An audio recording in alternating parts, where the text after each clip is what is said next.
So here's a scenario, and again, I forget which show did it. You're gonna have to put on your imagination caps because there's gonna be not a lot for you to look at a certain point, and you'll be like, "What's happening?" So I'll walk you through it.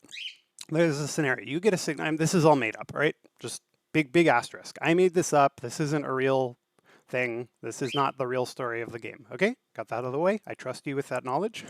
So you get a distress signal, just like Urquan Masters, right? There's the crashed dreadnought. So you get a distress signal or something, and you find out that there's some ship or whatever sitting down on a planet. I'm making this scenario up. This isn't real. But you find out that there's a ship down on the planet and someone's calling for help. So you go to the planet and you fly and land on the planet. Then your lander sees the ship, represented by this green sphere, the ship, and says, "Oh my gosh, there they are. I'm going to go talk to them." Then you go here and you get into a conversation with them. This is where the view is going to take over. There is no conversation for you to look at. So use your imagination and you're talking with them. Let's just say they say, "I need whatever, 10 fuel to get off this planet," and you say, "Okay, well, I don't want to give you 10 fuel, bye." And you can say, "See ya," which I'm just going to imagine. You said, "See ya." So I said, "All right, I'm back on the planet. Cool." But then maybe you change your mind or you get 10 fuel and you're like, "Okay, fine, I'll go give him the 10 fuel." So I go back and you say, "Here's your 10 fuel." And he says, "Haha, thanks for the fuel, jerk." And he takes off and you're like, "Hey, you just tricked me. You're not asking for help. You're just going to fight me and you are going to melee now." So you have a conversation option for some reason. I mean, I'm not the writer here. Okay, for some reason, now you fight. So you get into a melee battle with this thing. So let's just say you beat him in melee. Boom. Blow up a ship. Hey, blow up a ship. Fix the threat ash. You used to have 1 hit point. It was a bug. And now you're back in approach. So what's interesting about what just happened? Other than I just sort of told a little story nugget that, I mean, I don't know if that's viable or good or whatever. Other than I was just able to tell a story nugget, the implications of what just happened were pretty important because normally I may get the drawing screen here. Well, actually, we're gonna draw because this is hard. It's easy for me to think about, but I live and breathe this stuff, and I realize some visuals might help. All right, let's see. Wake up.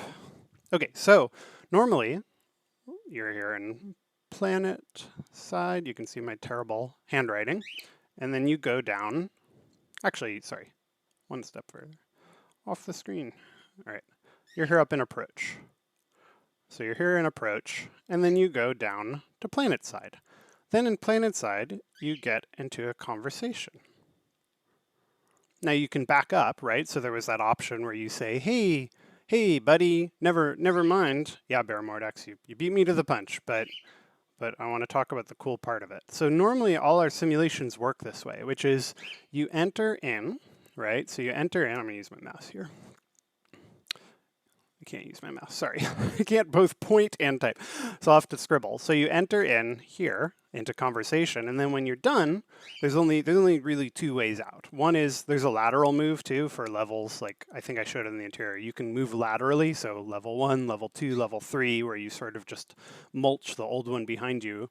But you go in and then you go out 1 layer. But now there's an option to go to melee. So for some reason, and I fabricated this, you can go from conversation to melee. Now when melee's done, not only does it not go back to conversation, right? We're not going to the conversation, you just blew up the ship. I also don't want to go back to planet side. That's wrong too. I want to go all the way back up to approach. So there's a couple things going on here that are interesting. One, and this is not obvious, is when you're in conversation, the moment you finish conversation, I just called it evacuate. We evacuate the conversation simulation. So when you're done with conversation, you can think of Sims as sort of, I know I'm pointing with my hand here, but you can think of them as a stack, and there's layers and layers, and they all have, their parents and they have child Sims. So conversation says evacuate. Normally you just, when I was playing with like my ship to surface missile, and I can demonstrate that too, you think of one object moving from a sim to another. When this thing says evacuate, that's like saying, okay, everybody out. Flush the whole simulation.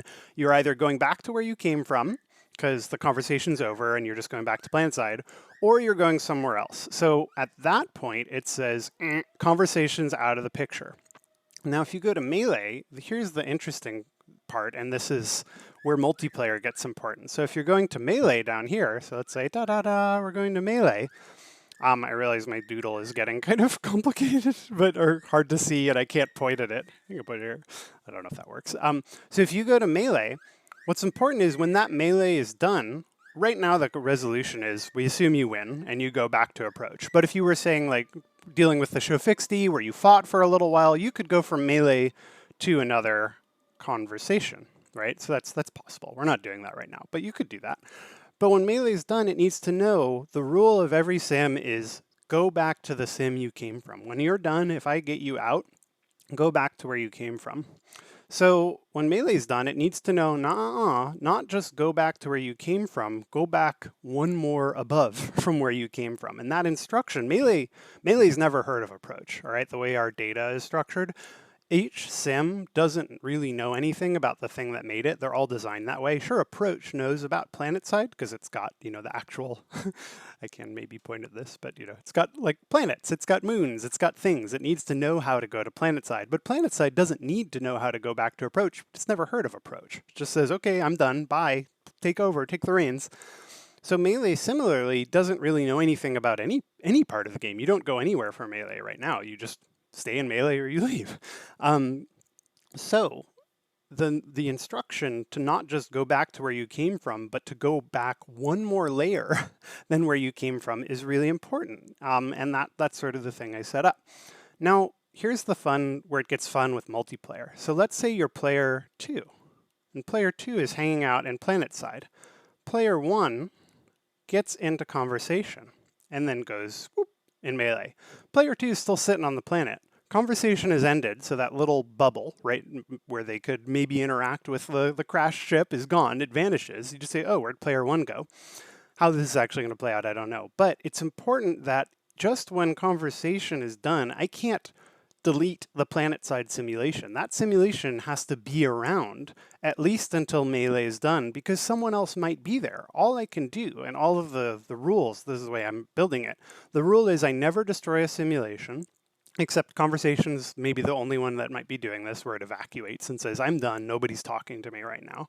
But I can't delete a simulation. All I can do is transport a player. So when I transport this player 1 from conversation to Melee, I am also removing, there is a sort of virtual player 1 that's hanging out in PlanetSide, and I nix him. I say, you're done with PlanetSide. I know you got into this conversation on PlanetSide, but as far as you're concerned, you have left PlanetSide. The only places you exist now are Melee and Approach. So the virtual, sorry, I should have dotted that. The virtual player 1 is sitting here in Approach. So that when player 1, the rule of, it's really simple. The rule is when I'm done, I go back to where I came from. So I just tricked player 1 basically and said, no, you're in Melee. And when you're done, you go back to the last sim you were in. Player 1 says, well, what's the last sim I'm in? So when Melee's done, they go, oh, I'm in Approach. And they go back to Approach. Player 2 could have been sitting on PlanetSide the whole time. For all we know, they were just digging up minerals while player 1 was off fighting a Melee battle. So, in case it's not obvious, I think this stuff is super cool. I love solving these problems, and I like that they open up all these gameplay potentials, but also thinking about, the hardening of it. Like, this is going to work because I'm just moving players around. The simulation can live if it needs to, but I get knobs and I get controls. And that's what I was working on Monday and Tuesday, actually, of this week. So, yeah, that's what I've got. Or that was what you just saw. Now, again, you have to use your imagination caps. It's going to look cooler.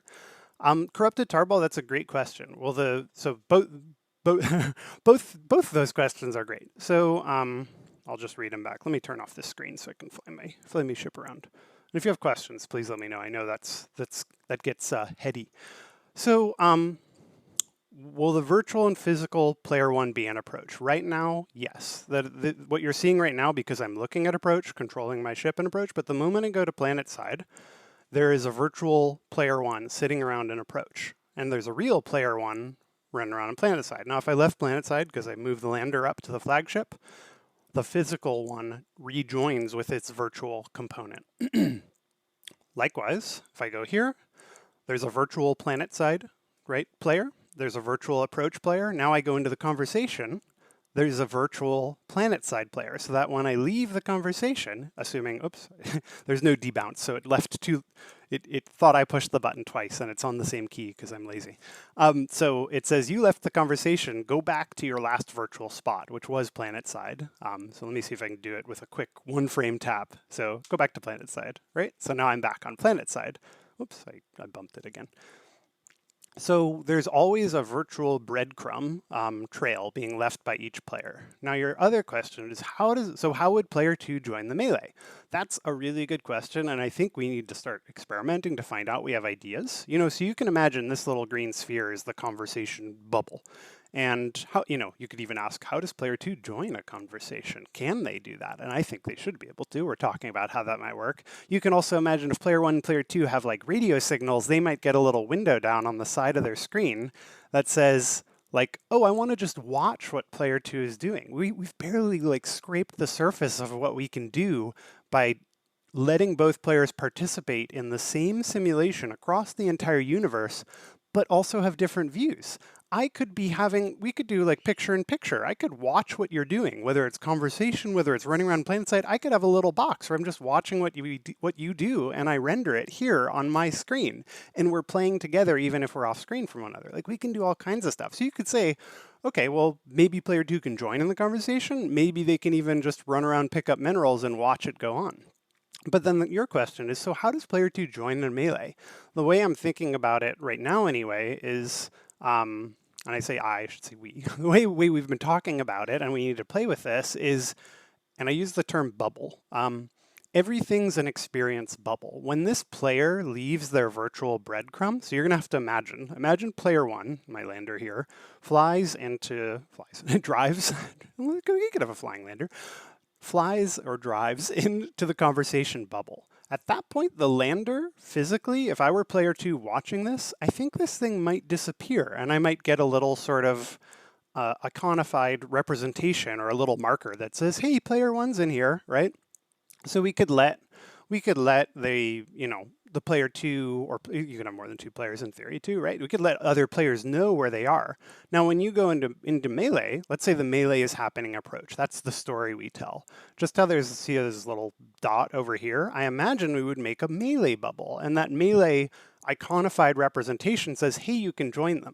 How we let player 2 join you? Well, there's the really fun way that I think about sometimes, which is we are both linked across time and space, and I can always portal to you, and I can just push a button that says warp to my buddy, and immediately, bam, I'm there.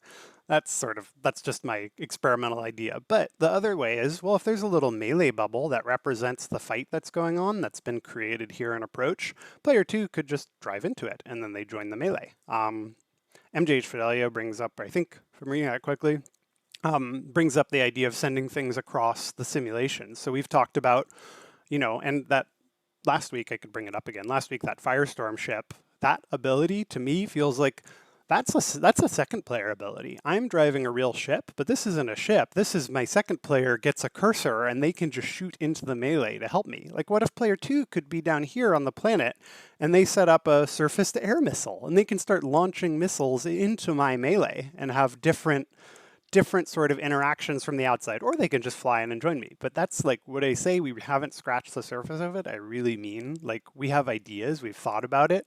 It's all within reach. We just haven't really gone down that rabbit hole, so to speak.